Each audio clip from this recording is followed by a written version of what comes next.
kepada honorer yang tidak memenuhi syarat. Solusinya yang pertama, diberikan pelatihan pengembangan kewirausahaan. Plus diberikan uang pisah sebagai modal usaha bagi mereka.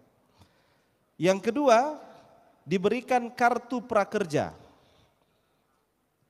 Yang ketiga, melakukan penandatanganan MOU dengan BUMN, BUMD dan juga swasta, sehingga nanti kami mohon izin Pak Menpan RB bisa MOU dengan Pak Menteri BUMN, Menparekraf, Menteri Koperasi dan UMKM agar seluruh honorer yang tidak terakomodir bisa diakomodir di BUMN, Parekraf dan juga Koperasi serta UMKM. Halo, assalamualaikum warahmatullahi wabarakatuh. Ketemu lagi dengan channel Almahya dengan saya Andika. Nah, Bapak Ibu sekalian, ternyata masih banyak yang belum mengetahui rekomendasi dari Apkasi yang telah digelar beberapa hari yang lalu terkait dengan rekomendasi-rekomendasi yang diberikan oleh Apkasi kepada Menteri terkait dengan penyelesaian tenaga honorer. Ya, salah satunya yaitu bagi honorer yang nantinya tidak bisa terangkat menjadi ASN akan diusulkan untuk diberdayakan kepada BUMN maupun BUMD, ya, seperti pada cuplikan video tadi sebelumnya ya. Nah, untuk yang lebih jelasnya Bapak Ibu simak video ini secara lengkap dan utuh ya Bapak Ibu sekalian. Tetapi sebelum lanjut, Bapak Ibu sekalian, silakan subscribe channel ini untuk terus mendapatkan informasi terupdate seputar CASN 2022. Oke, kita lanjut pada videonya. Saya mohon izin Pak Menteri, Pak Ketum, sebelum saya menyampaikan dan membuka sesi untuk pertanyaan, saya ingin menyampaikan dulu hasil daripada rapat kita sebelum diskusi pada hari ini terkait permasalahan tenaga non-ASN. Jadi kita sudah rapat dengan Pak Menpan, BKN, dan juga Apkasi, Apeksi dan juga APSI. Rapatnya itu dipimpin langsung oleh Pak Menpan RB terkait permasalahan. Kami menyampaikan supaya pertanyaan dari Bapak Ibu sekalian tidak berulang. Sehingga kami harapkan Bapak Ibu sekalian bisa fokus mendengarkan dulu yang menjadi permasalahan serta solusinya, sehingga Bapak Ibu sekalian boleh bertanya di luar daripada usulan yang telah kami berikan. Jadi ini merupakan usulan dari Apkasi, Apeksi dan juga APSI. Yang pertama terkait dengan pengangkatan P3K. Permasalahannya adalah terbatasnya anggaran untuk memberikan gaji kepada P3K. Apalagi di satu sisi sudah diterbitkan Undang-Undang HKPD yang membatasi belanja pegawai tidak boleh lebih dari 30%. Sehingga usulan kami, Apkasi, Apeksi dan juga APSI, pengangkatan ini diserahkan kepada pemerintah pusat, pembiayaannya.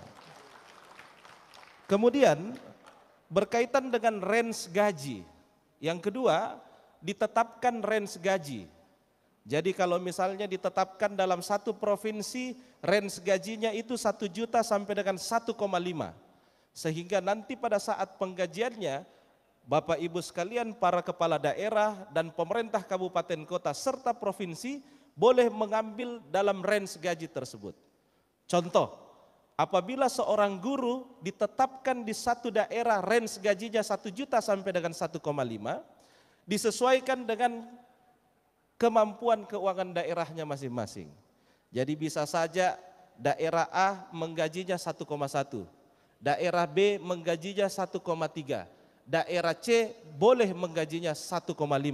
Yang jelas tidak boleh lebih dari 1,5 dan tidak boleh kurang dari 1 juta. Disesuaikan dengan kemampuan keuangan daerahnya masing-masing. Kemudian yang ketiga, permasalahan yang kedua adalah setiap kepala daerah terpilih pasti melakukan pengangkatan honorer. Makanya pembengkakan tenaga honorer ini setiap tahunnya bertambah. Maka solusi yang kita tawarkan adalah setiap kepala daerah yang baru saja dilantik diberikan kuota pengangkatan P3K. Mohon izin, tetapi masa kerja P3K itu sama dengan priorisasi bupatinya. Jadi begitu bupatinya berakhir juga ini semua P3K. Kalau misalnya dia 2 periode, maka 2 periode juga P3K-nya.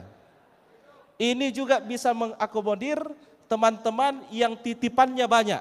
Ada ponakan, ada tetangga, ada sepupu, ada dari DPRD, ada dari partai pengusung, ada dari Forkopimda dan lain-lain. Sehingga usulan kita adalah setiap kepala daerah diberikan kuota pengangkatan P3K yang masa kerjanya disesuaikan priorisasi kepala daerah. Yang ketiga, permasalahan yang ketiga adalah kepada honorer yang tidak memenuhi syarat. Seperti tadi yang disinggung oleh Pak Dr. CK, kepada honorer yang tidak memenuhi syarat. Solusinya yang pertama, diberikan pelatihan pengembangan kewirausahaan.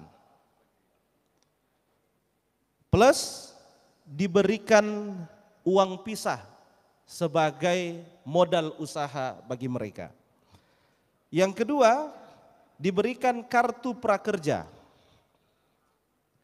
Yang ketiga, melakukan penandatanganan MOU dengan BUMN, BUMD dan juga swasta.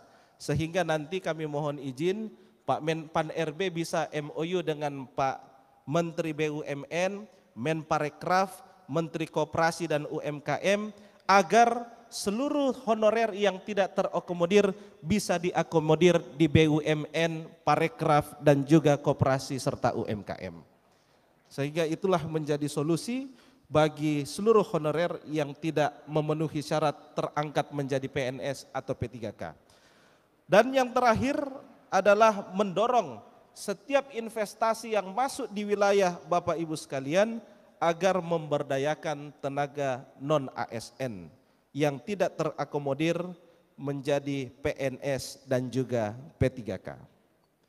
Ini dan yang terakhir kami sambut apa yang disampaikan Pak Menpan bahwa sebentar lagi akan ada surat pernyataan untuk menjadi penanggung jawab penuh terkait data honorer yang akan diberikan. Oleh karena itu, atas izin Pak Ketua Umum dan seluruh pengurus, kami ingin sampaikan, seluruh kepala daerah boleh menandatangani surat pernyataan tersebut, tetapi terlebih dahulu ditandatangani oleh OPD-nya masing-masing. Karena jangan sampai OPD-nya yang salah memberikan data, kita yang bertanggung jawab. Jadi sebelum ditandatangani oleh kepala daerah, seluruh OPD wajib menandatangani terlebih dahulu dan dia juga bertanggung jawab atas data yang diberikan di OPD-nya masing-masing. Sebab ini ada konsekuensi hukumnya. Jangan sampai Bapak Ibu sekalian tidak tahu data yang disampaikan oleh OPD, Bapak Ibu sekalian yang bertanggung jawab atas data asal-asalan yang diberikan oleh OPD masing-masing. Ini yang menjadi usulan kepada Pak Menpan sewaktu rapat kemarin. Sekarang saya akan membuka sesi tanya jawab.